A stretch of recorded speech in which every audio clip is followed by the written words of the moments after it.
Rod's Tabletop Hoops.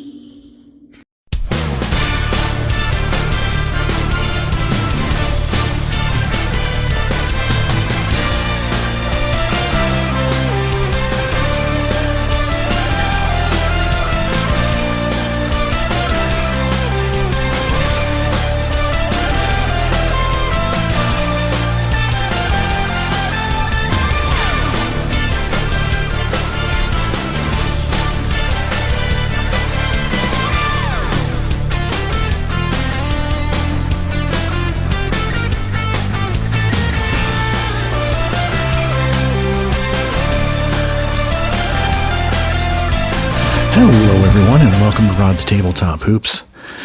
Today we're going to be looking at an analysis of the history of the three-point basket in tabletop sports games.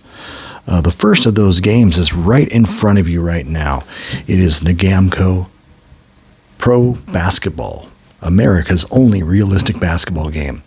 This game was founded right around 1959. I believe it says it right at the base of this page here. Nemaji Game Company, Duluth, Minnesota. So he kind of manipulated the words in the name to become Nagamco, shortened it up, made it very catchy. But anyway, as the first true basketball simulation, I'm not going to talk about games that are not with players and their statistics, using real life players. That is a simulation in my book. The Nagamco was the first game to utilize the three-point shot. And most people refer to the three-pointer as originating in the American Basketball Association in 1967. But actually, the American Basketball League, founded in 1961, was the first league to utilize the three-point shot. So as I can show you right here,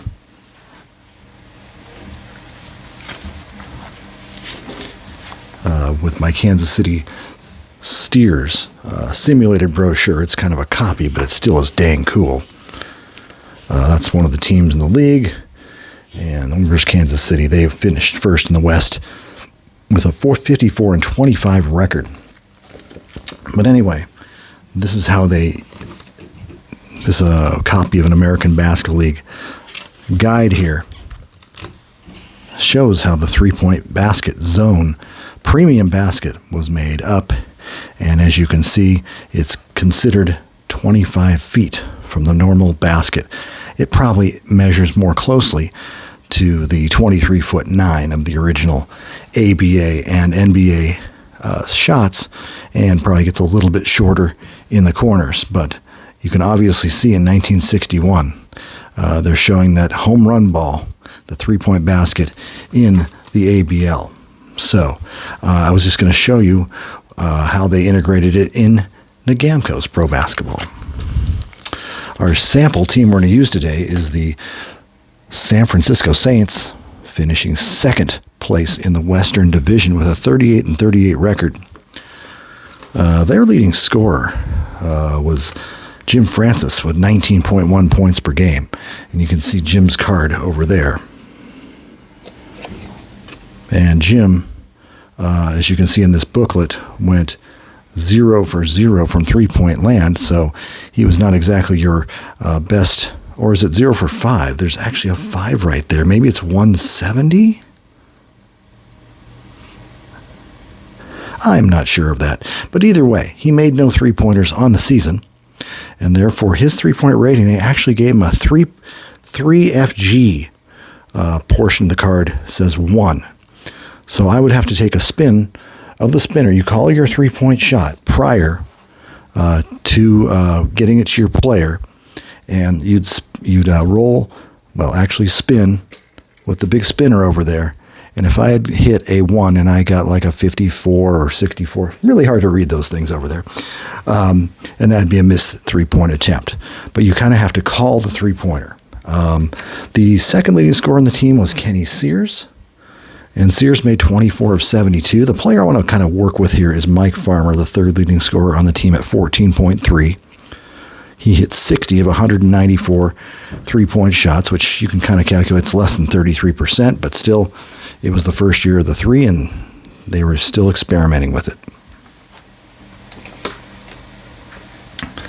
So, reading the rule book regarding the three-point shot, it basically says, I don't know if you can see this, but I'll read it. Three-point play for use with American basketball teams only. Shows how old this rule book is, because they actually came out with ABA teams in the future. When the player wants to shoot a 2 or 3-point field goal, he must announce which before shooting. When shooting a 3-point field goal, we have added a rule so that every player won't use the three-pointer continually. If a 3-point shot is no good, the defense must use its highest rebound rating card, and that may not be on the top. So basically, every player that qualifies for the rebound, you find the highest one, because they want to give you less incentive to use the three-pointer too often. In this way, the defense will get the rebound most of the time, thereby making it a risk for the offense to shoot for the three-pointer. Also, when shooting for the three-pointer, defense checks for fouls just as for the two-pointers. And that's just basically saying, let's just use a sample player here. Every player, like, say, Gene Brown here, he's got a foul rating of 41 to 51. If someone had a three-point basket, say you spun a 42, and if Gene Brown had been a 1 to 42 on threes, that would not have been a three-point basket made. It would have been a foul on Gene Brown. So that won't happen in three-point shooting too often, because of the mere fact that the three-pointer did not fall at that quick of pace or rate. When using 2-point shots, the normal rebound rules are used. So anyway, this is an interesting little Nakamko book. This game's a little bit on the clunky side. You basically rotate through your players offensively. Each person gets a turn to shoot a 3 or shoot a 2 or draw a foul or miss a shot, of course. And the game is a little bit, it was the initial first generation pro basketball game. So it's not really that smooth of a running game. People have put a lot of little workarounds with this game, but it actually lasted from 1959 to almost 1980, and I think they even came out with a season in the 1980s. So it might have even had a 3-point shot during the 1980s, in addition to its ABA sets, and it even had some college sets as well. It does say college at the top there, in addition to professional behind this board. So just for instance, if Mike Farmer, a 1 to 31 shot right there, I roll basically a 26. And as long as the defender is not in the foul range of 26, that's a good 3-point shot by Mike Farmer, who hit 60 on the season. So anyway, you play your game as you like. Some of the players have 3-point shooting ratings that are very similar as Mike Farmer does.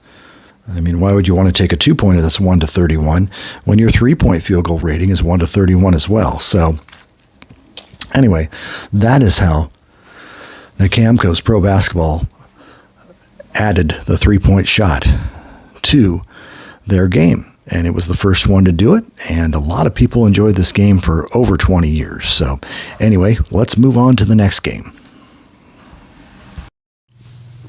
Alrighty, here we have PTG, or Pro Table Games Basketball. PTG Basketball first season was the 1966-67 edition, I think, for the 1965-66 season. So that was before the ABA was formed, so no 3-point baskets for the first few years. PTG did not integrate any ABA player cards into their game until the 1970-71 season, and here it is. I've got the 1970-71 New York Nets and the 1970-71 Kentucky Colonels. Now, the original floor play chart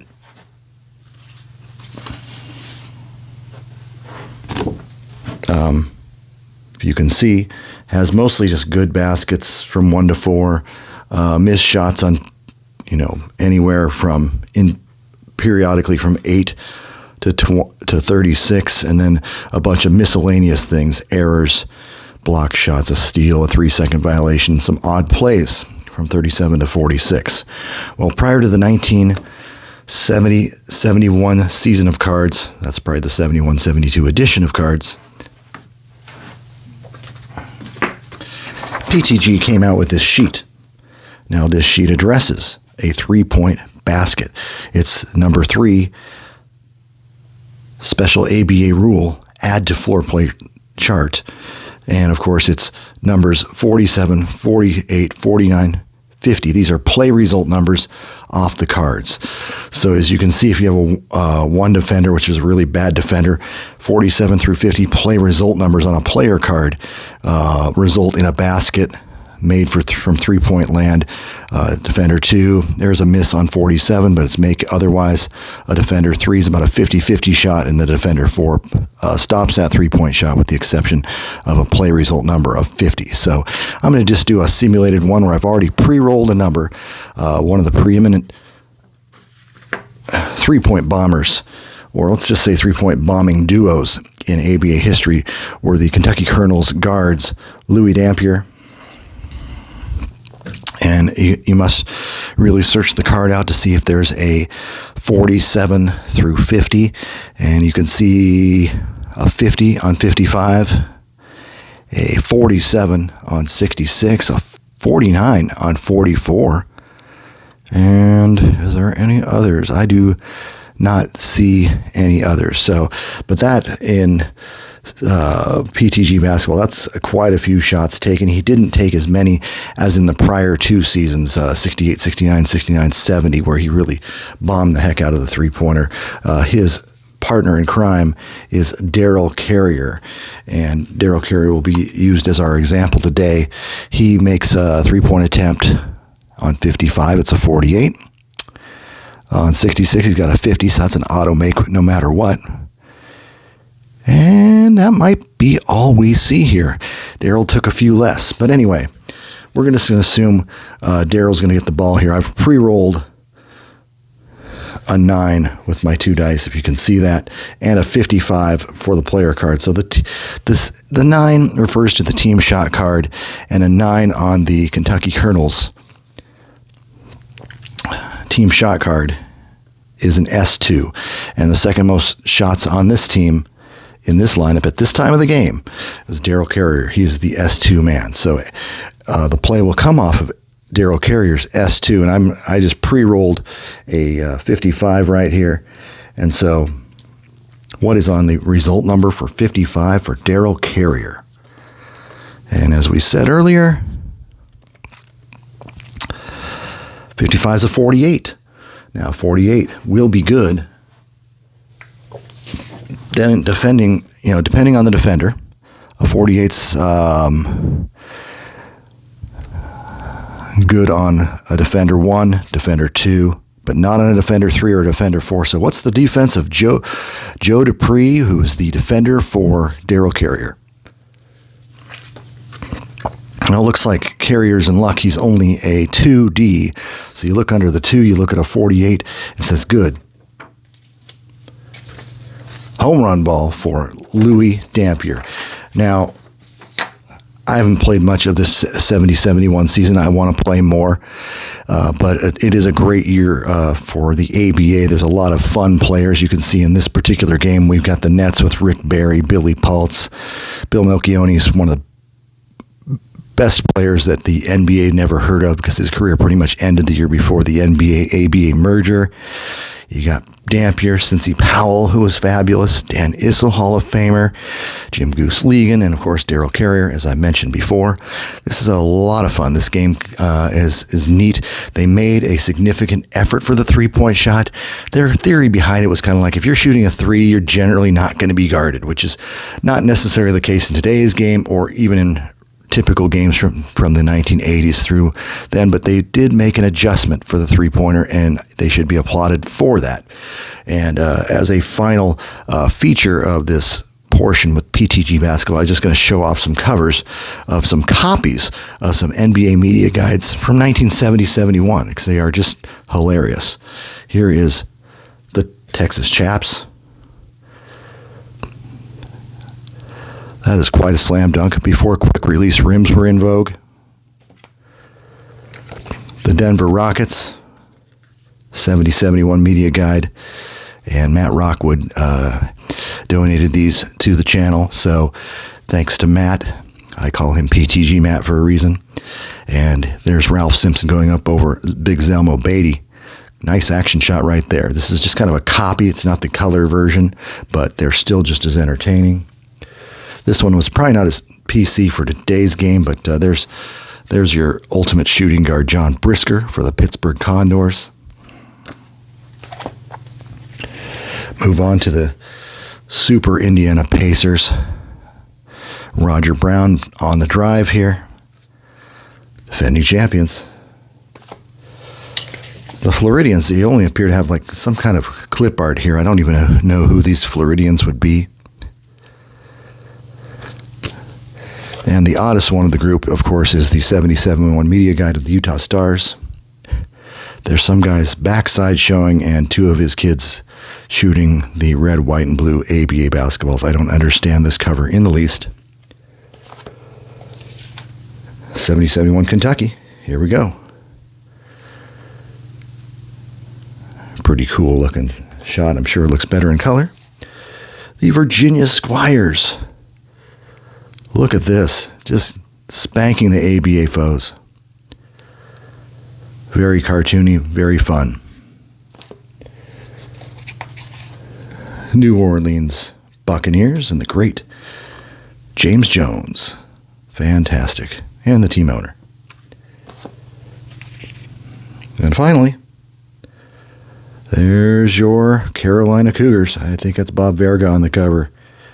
And so that is 70-71 PTG Basketball. Very playable game.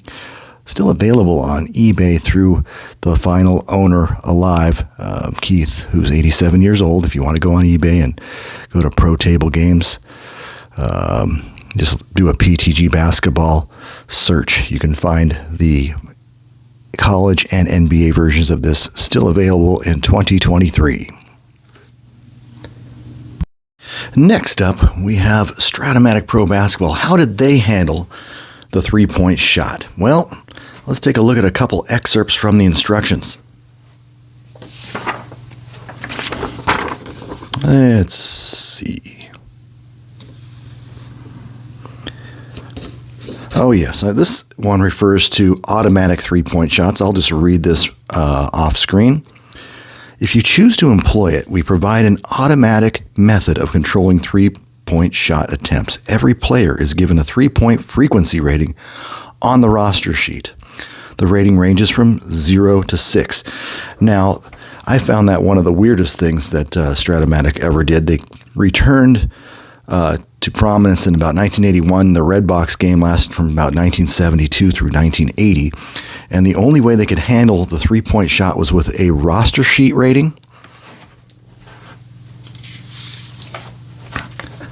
Right here, as you can see on these sheets, a guy like, well, I've got two teams set up here. I got the Hornets and the Cavaliers. So say for Cleveland, Chucky Brown's got a 0 on the three-point shot. Doherty 0. Elo has a 3. So Craig Elo, who is playing the off guard right now, when a three-point attempt or an outside shot occurs, let's just look at this minute font on this visitor. Say they're the visitors. Opponent, well, wait a minute. Oh, yeah, home team. Outside shot only for player positioned outside. Well, you can... under the automatic three-point shooting rules, Craig Elo has a 3. So if I roll a 1 to 3, he gets to shoot a three-point shot. So in this case, I roll a 3. Yes, I can shoot a three-point shot for Craig Elo. So let's just go and follow through with that. Say Craig Elo has the ball. And let's take a look at his card for a second. Mr. Elo has a three-point shooting 3 to 5, three-point replay 9 to 11. And of course, Charlotte, I intentionally grabbed the SAG defense so they'd all be laying off the three-point shooters, but there's actually a team defense on three-point shooting for Charlotte here. So the SAG, it looks like this shot's going down. 5, 6, 7, 8 all have X's on them. 10 has an X. 2 has a X 1 to 4. So if I roll that, then I roll the 1 to 20 die and see if that 3-point shot falls. All the blank spots are misses. So anyway, let's roll all 3 dice, see what happens here. Well, it's going to be a regular 3-point shot on his card because there's no modifiers, there's no D modifiers or anything like that. And so a 2 on Craig Elo's 3-point attempt is 3 to 5 made. So it's a 2, and that's a miss. 6, 7, 8 would also have been a miss, and 12. But it also says 3-point replay right here. Now, that means you basically restart the play. A 3-point attempt is, they tried to get one, but it was obviously too heavily guarded, so you just run the basic offense. Let's take another look at some more 3-point rulings. I'm not crazy about utilizing this sheet every time I need to shoot an outside shot and determine it, but I think it works fairly well for, let's just say, 3-point shooting in the NBA from 1980 to maybe 2000, the year 2000. But as the amount of 3-point shots increased over time, as they are in crazy mode in this day and age, this ability to use this for 3-point shooting frequency, I think it's a lot less accurate. So I'm a little disappointed, of course, in Stratomatic's inability to change with the times, so to speak. They did not change their 3-point rules. So let's take a little look at this other sheet I've got. Talks about, it's got the automatic 3-point shots. It's also got something on half-court 3-point shots, and that's interesting. I'll read that really quick. Whenever a team grabs a defensive rebound on the last action card of a quarter or overtime, that team may be able to get off a half-court 3-point shot. We are using half-court as a general term to indicate a desperation shot from long range. To determine the identity of the shooter, refer to the normal control section. If a pass is indicated, then a half-court shot could be made before time expired. When taking a half-court, in quotes, 3-point shot, roll the 2 white dice. If the total of the 2 dice is a 12, the shot is good. If it is 2 to 11, it is a missed 3-point shots, no rebounds. So basically, that's just a Hail Mary, so to speak, and there's no real science behind it. But at least Stratomatic Pro Basketball gave it an opportunity, and that's kind of a neat little feature because it's kind of fun to throw in a last-second heave. Maybe it can make the difference in a game.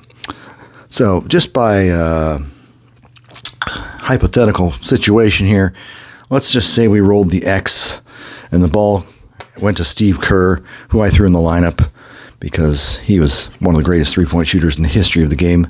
Steve Kerr is a 2. No, let's not get the X. Let's go with a D.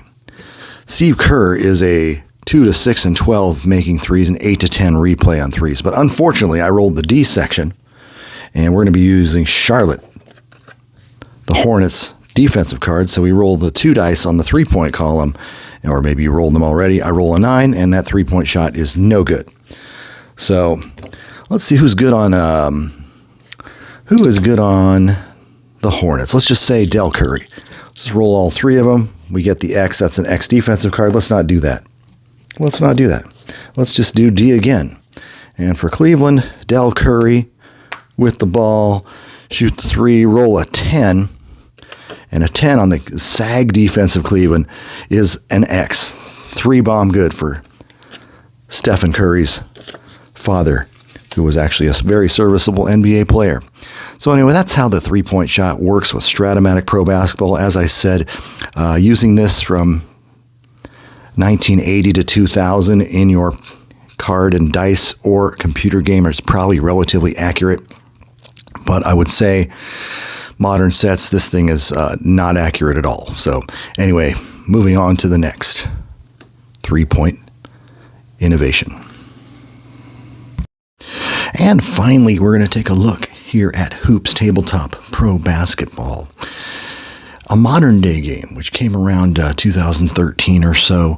Mark Vasilio's game has full integration of the NBA's three-point shot, as it was a big deal in the NBA since I would estimate 2000 to 2005 when they really started bombing. Today, it's at its peak, where teams typically take 34 or so three-point attempts per game, I think, as of 2023. So it was very important for Mark to get the number of three-point shots correct, the accuracy correct, and a bonus of having a three-point defense. So there's three-point defensive columns. There's all kinds of ways the three-pointer is integrated into Hoops Tabletop Pro Basketball. I'm going to do a quick showing of the multiple ways. So first off, let's just say the Golden State Warriors are playing the Portland Trail Blazers, as we see here. We can get the ball over to KD, Kevin Durant. So Kevin, it says power forward. He's the power forward. Even though he's got an offensive rebound rating of 0, he's still listed as a power forward. It says power forward, offense 7. So Kevin's offensive card 7 refers to an outside shot, because it's 5 to 10 is outside, and it's a 7. And then you roll one more time, and you hope that you roll, if we're shooting a 3, you want a 7 three-point attempt. A 10 is a three-point attempt. Hey, look at that. I rolled a 7. So the next thing you're going to do is you quickly look down at his three-point shooting ability. It's three-point attempt, 2 to 5 and 10. That's his offensive three-point attempt. They're kind of assuming he's not really guarded. He's open. And there's a 7. Missed three-point attempt by KD. So there's one way a three-pointer is attempted in Hoops Tabletop Pro Basketball. Let me try to find something else. Let's do one off the defensive card. Let's see if I can find a defensive card here. We're just going to throw defense. Blazers have the ball. It is point guard defense. So Damian Lillard has the ball for Portland. Defensive card, defensive column of Steph Curry. And as you can see on Curry's card, on 8 and 9, he allows a three-point attempt. There's also a P there, and that P only goes to players that have what is known as a 3D on their characteristic. And there's not many of them in a modern-day game, but every once in a while you come across a guy who might have a 3D. I can't even find one in this game because it's the Warriors and the Splash Brothers. But right around, you can see, no, not right there. Alonzo McKinney for the Warriors. You see where that 2D is right there? That just means he can, on anywhere where there's a P, or where there's this basket here, say he was defending himself. If it was a P, it turns into a pass, because he did not shoot that many shots during the year per minutes played, so it's a pass. But just imagine that's a 3D, and it works for a player that has the 3D characteristic in there. It would just turn that three-point attempt into a pass. But we're not going to have that problem with Curry and Lillard. So we're using Curry's defensive card. And as I noted before, there's a three-point attempt on 8 and 9. Let's see if I roll it. Nope. Let's just say I did roll. For argument's sake, I roll a 9. And it says three-point attempt /P. Well, Damian's obviously a mad bomber from three-point land. So what you're going to use is the three-point defense of Stephen Curry. Now, this is the 2019 Warriors. They made it to the NBA Finals. They defeated the Blazers in the Western Conference Finals, believe it or not, despite our weird lineup with Harkless and Amino at forwards. Anyway, so there's a three-point attempt. So then you go straight to the defensive ability of Curry to stop a 3, and it's 2 to 5 and 10. You're not using Damian Lillard's offensive three-point attempt, which is also 2 to 5 and 10. So I guess you can't lose on that one. And so in that case, I roll an 8, missed three-pointer by Damian Lillard. And there's one more scenario I was just going to try and show you, and that's the reason I've got Seth Curry, Steph's brother, in the game for this one. Well, as you notice up on where Seth has an assist 6, there's also a 3-point, because Seth Curry was also a good 3-point shooter, but he took so many that Mark had to put this little characteristic. He's going to get an automatic 3-point basket made on any assist that is intended for him. So an assist in Hoops Tabletop Pro Basketball is equivalent of like what a dazzler would be in Stratomatic Basketball. Like CJ McCollum here, who I kept out of the lineup so I could play Seth, has an assist on 4. Well, let's just say Damian Lillard has the ball, and let's get a number. So he's going inside. Point guard, offense 4. Lillard still has the ball here. And Lillard has an assist on 6. I roll a 4, that's a basket. But let's roll a 6. Nope, there's another 4. So anyway, let's say I roll a 6. A 6 is an assist. An assist goes to one of the other 4 players in the lineup. And first player would be Seth, Aminu number 2, Nurkic number 3, Harkless number 4. And let's just say, bam, I roll a 1. Well, it's not just an assist of a 2-point shot for Seth. He gets a special mention of a 3-point shot because he's got this 3-point characteristic in his assist column. So that is another use of the 3-pointer. There were so many taken. Mark basically admitted that there was just no way to account for all the 3-point shots in the league without doing something drastic, and it all averages out. If you have one of these,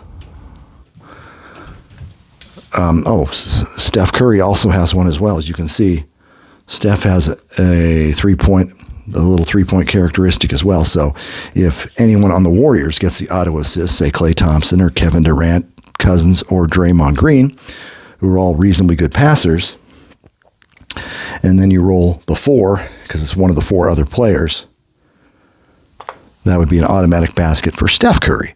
So this is used systematically throughout the seasons of Hoops Tabletop Pro Basketball.